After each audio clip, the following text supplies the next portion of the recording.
And I think a really important part of leaders today is to help navigate your people, your workforce through that never normal. Not to hide that, because I think that doesn't make sense, but to give that sense of comfort and reassurance that, yeah, there is going to be things happening, but let's figure out together how to maximize that. And I think that is where leaders play a crucial role today. You're listening to the ISF podcast for your organization's better cybersecurity. Your host, ISF CEO Steve Durbin, is an expert in leadership, business culture transformation, and cyber strategies for today's top enterprises. I'm producer Tavia Gilbert.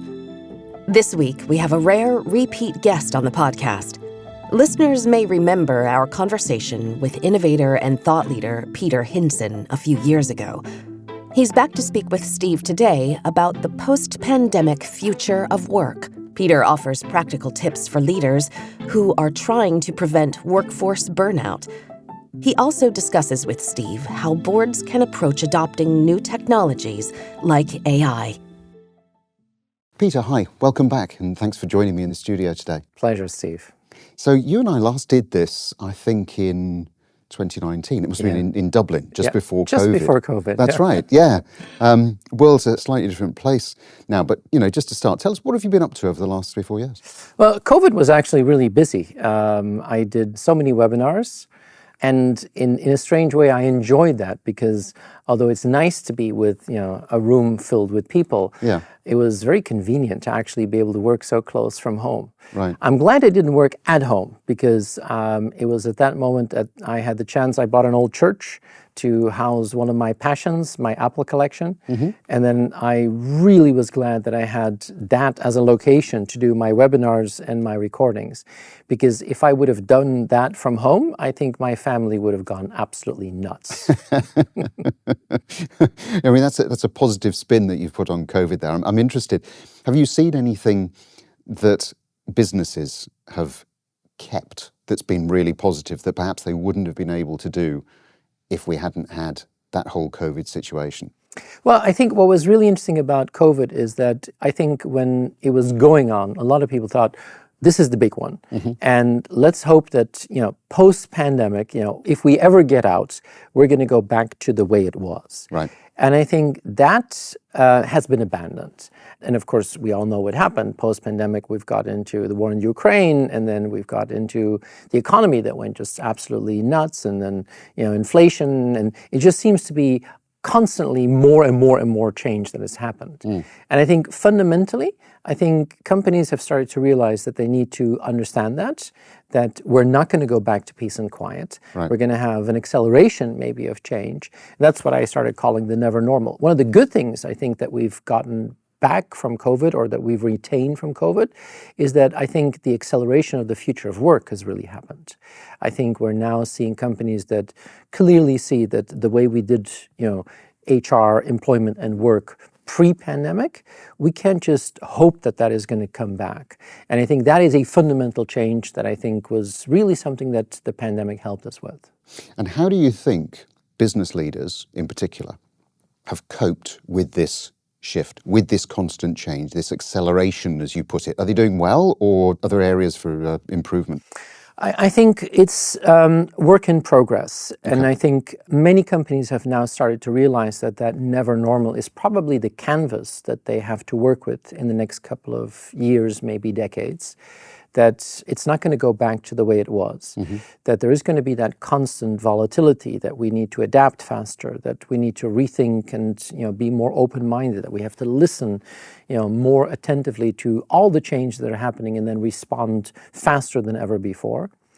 So the awareness is there. I think the way to then cement that into procedures, into governance, into mechanisms, that hasn't happened. You still see companies struggling with that. I give one example, mm-hmm. annual budgets. Right. Annual budgets is a great example of something that we're starting to realize it doesn't really work anymore, because things might happen, things might evolve and change so quickly, so we're going to need a different mechanism to deal with that.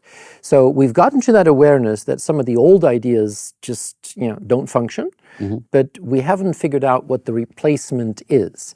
And I see companies trying and experimenting, trying to build more of that agility and flexibility also in their planning processes and in their budgeting approaches. But, that stronghold, that idea, that framework of an annual budget that we've held on to for such a long time is very difficult to actually give up. But I think it's exciting because I think in this never normal, we're going to see new mechanisms and new ideas and new concepts and new governance ideas that are going to come to fruition. But at this moment, we're still very much in that transition. And what does that actually mean, do you think, for the people in the organization? Because one of the things that I notice is that a lot of organizations, yes, okay, they got through COVID, then they wanted to draw breath, big sigh of relief. But what we're talking about is this constant evolution, this constant change. And the challenge, I think, for a lot of organizations is how do you manage that? How do you still make sure that the people in the business are best equipped to deal with that? Because it's a very different way of working. And for some, it's hugely stressful. It is, and I think that probably explains why there is so much depression and burnout that are happening inside organizations, because a lot of that constant pressure is not just something that top executives or board members feel, it's what everybody feels. Right. And I think it seems to be accelerating. I think I have this theory that we're seeing S-curves being mainstreamed faster, that things happen just more and more quickly. And we all feel that. AI is a great example. I mean, let's be honest. I mean, it's just about a year that everybody started to really feel the power of generative AI. And I can get excited about this as a technologist, but as an individual, you think, oh my God, what is it going to mean to my skills, my job, my role? And I think a really important part of leaders today is to help navigate your people, your workforce through that never normal.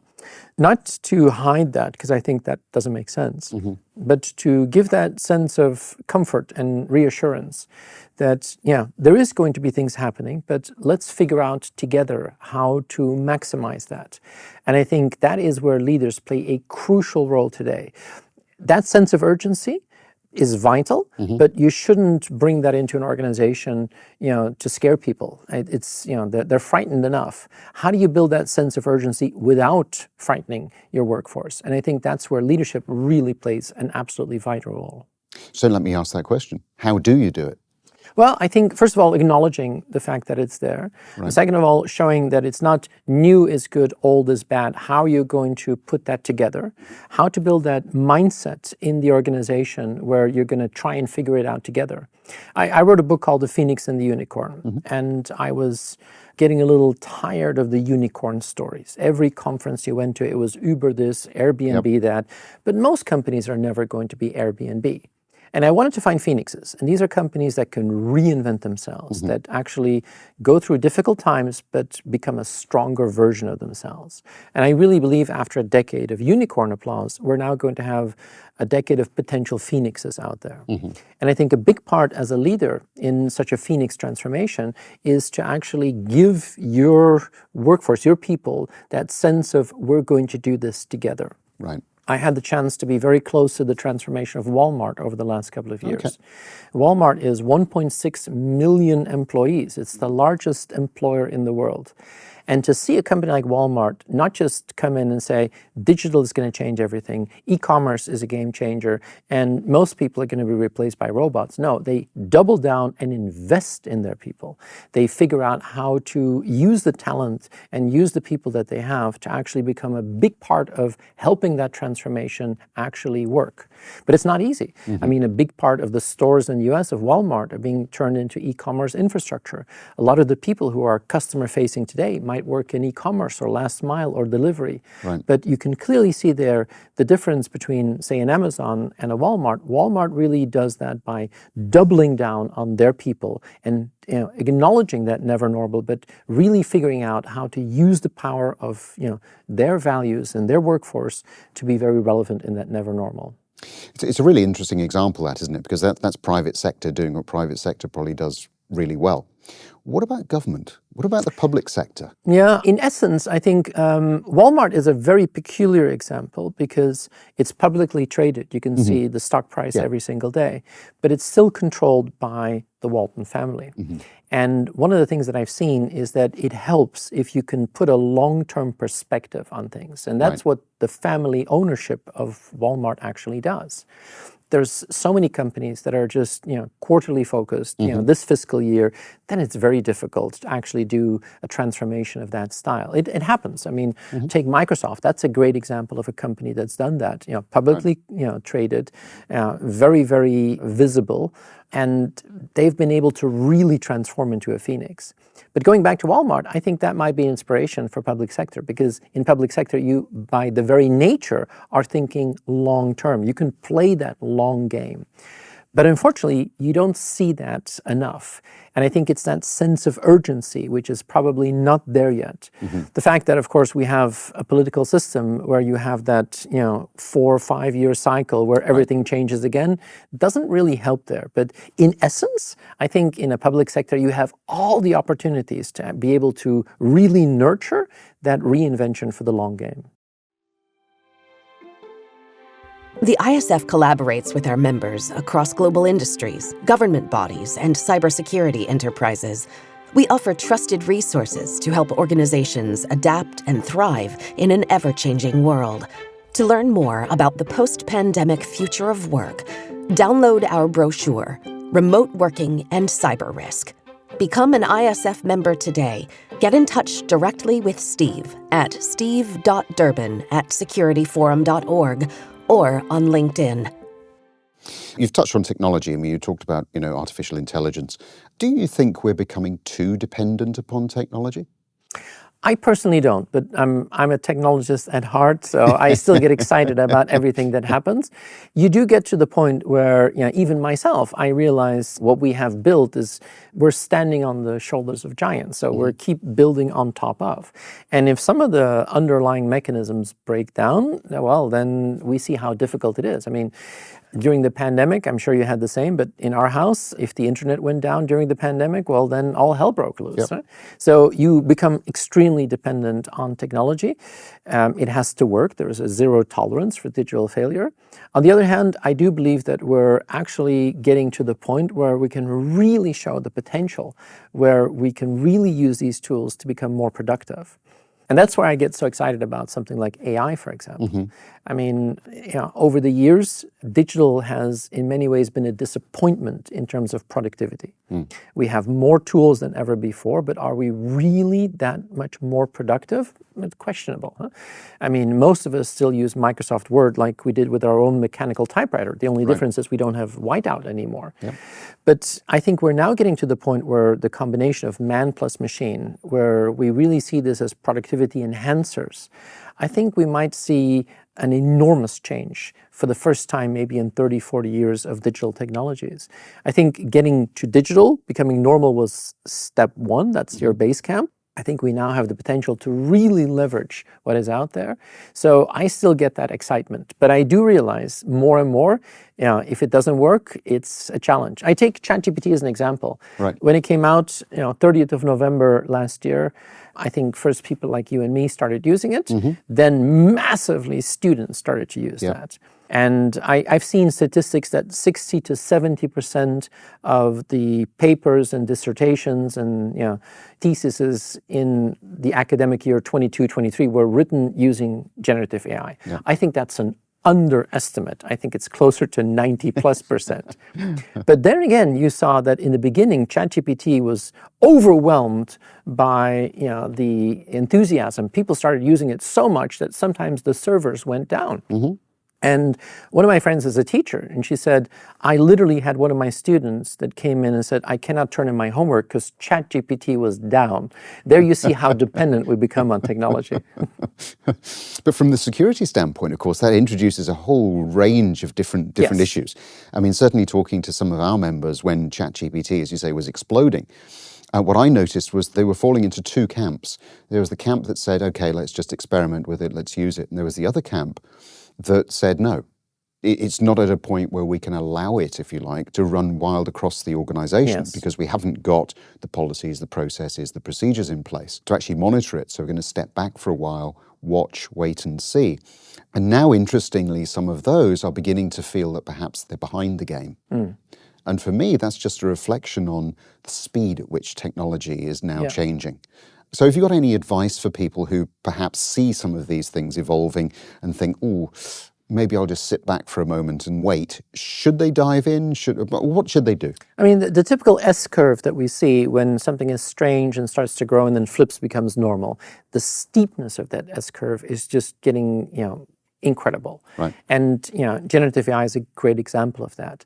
I think we're at a point in time where the experimentation we have to do to understand this is more important than ever before. We have to spend time to sense and try and experiment. And the idea of let's wait it out and then we'll see, I don't think that applies anymore to this never normal. Gen AI is a great example. I think the opportunities is vast because for a long time what we've done in companies is focused on the data side of things and the structured data. But how much of the information in a company is structured?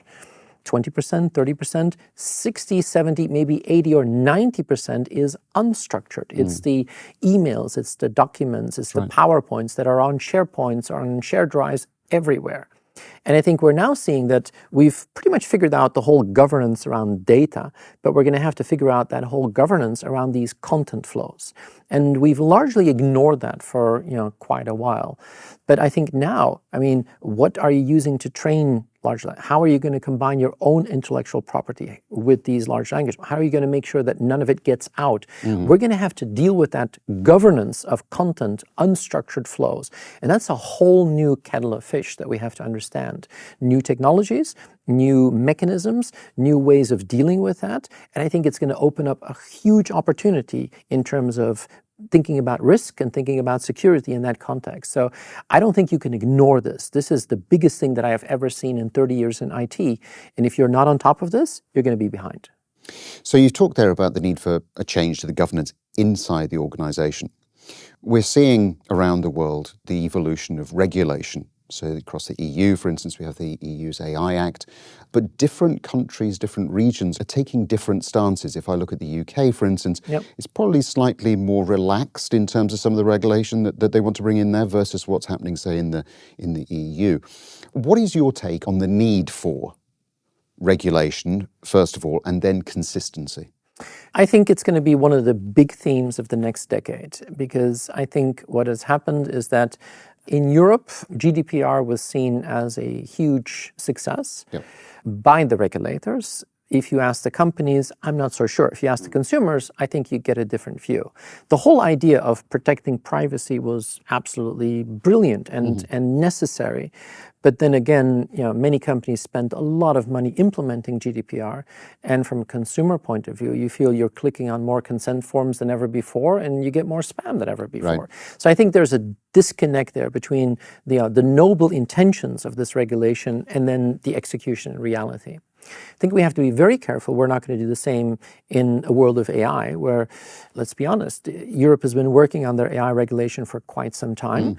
They actually postponed it because they realized that Gen AI was happening so quickly and it was so pervasive that, they were going to look foolish if they would brought out something that was already bypassed the moment it came out.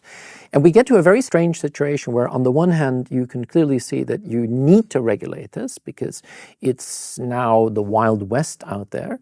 But the technology is moving so quickly and is advancing so rapidly that it's, I pity the regulators who have to figure out how to deal with that. I think as a company, as an organization, you're going to deal with that compliance, but I don't think you should wait. I think you should start thinking about how you're going to organize this yourself without waiting for that final regulatory environment to come out. And it's going to be something that has real economic consequences. I got an email recently from one of the larger consulting firms that I've been working with for a very long time. I've been doing work with them for the last decade. And they sent me an email recently saying, could you please sign off that none of the information you've ever received from us, no PDF, PowerPoint, email, has ever been used to train a larger language model. And I'm an individual. I could say, yes, I can. But if you're a company, if you're a large pharmaceutical company or a large retailer, and every single one of your employees has to, be compliant that none of the information that you've ever received from one of these vendors has been used to train, how are we going to organize that? So I think it would be really foolish to wait until the final set of regulation is out there. I think we have to start now, because I don't think you can avoid using this. This is a tool that is so powerful to help us with productivity, we can't postpone it. But waiting for regulation to finalize and crystallize, I think then you're absolutely going to be too late. So you have to act now. And I think one of the challenges with that acting now, from a chief executive perspective, from a board member perspective, is that there is just so much regulation and increased focus on compliance that you have to contend with. Do you have the headspace, the knowledge, the understanding to be able to deal with some of these things? I mean, certainly some of the board members that I talk to, would say to me, rightly or wrongly, that they don't have time for it. They don't understand it. Yeah. And they do understand that they're liable for GDPR. They understand that they're going to be liable for NIS2, for instance, if they're in the critical infrastructure space. And so AI is something that they feel that they can perhaps push off a little bit because they don't have the capability or the time. What sort of advice have you got for them? So I joined the board of a bank 3 years ago, so start of COVID. It is honestly one of the most difficult things I've ever done in my entire life, because with my entrepreneurial background and startup background, joining a world of compliance and risk and audit was, I've had to study a lot, but I really enjoy it. And they made a deliberate choice in the bank to hire people with my background, because they felt that the world of digital and data is moving so quickly, they needed to address that, also on the board level. I mean, the bank is doing really well. Our mobile app is in the top 3 worldwide, so we're really on the money there. But what happened is we actually even changed the governance inside the board. When I joined the board, there were 3 committees: Comp and Ben, an audit committee, and a risk committee. Mm-hmm. And we'd spend a lot of time to really, manage risk and do the audit function in the way that we've always done it. Right. But there was a belief also at the board level that on the one hand, there is more regulation coming that is outside the classic, financial risk mechanisms. Also that we needed to spend more time on innovation. We now actually have a 4th committee. I'm not saying you need more committees, but we actually have a new committee, which I foolishly suggested to call it the Disruption Committee, but that was a bad idea. We call it the Innovation Committee. And we do 2 things. First of all, we look at all the rules, compliance that are often non-financial risk related. Things like cyber, business continuity, and there's a tsunami of regulation that is coming our way. But we also look at innovations that we cannot afford to miss. We look at things where we have to double down. We have that mechanism in the board now where we look at the radar of things that are really important for us to understand. And we have to figure out not just what is relevant for us as a bank and an insurance company, but also where we have to double down and make sure that we can execute that in the fastest possible way. And I think, honestly, more and more boards are going to need to figure out how to build the skills and the mechanisms and the place to discuss these things that are not just compliance with the tsunami, but also the innovations that you cannot afford to miss. And I think, honestly, that's going to change the dialogue in the board quite a bit. Some interesting thoughts there, Peter. Always a pleasure to talk to you. Always a pleasure to hear some of these different ideas and certainly some of the really solid examples that you've been giving our listeners. So thank you very much indeed for taking the time today. A pleasure, Steve. Really nice to be here, and good luck with the rest of the forum.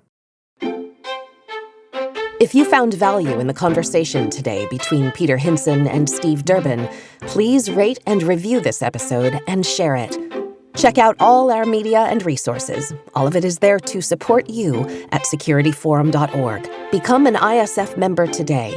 Don't miss the ISF Analyst Insight podcast, sharing conversations with members about the real-world applications of ISF research. The ISF podcast is produced by Talkbox Productions and Tavia Gilbert.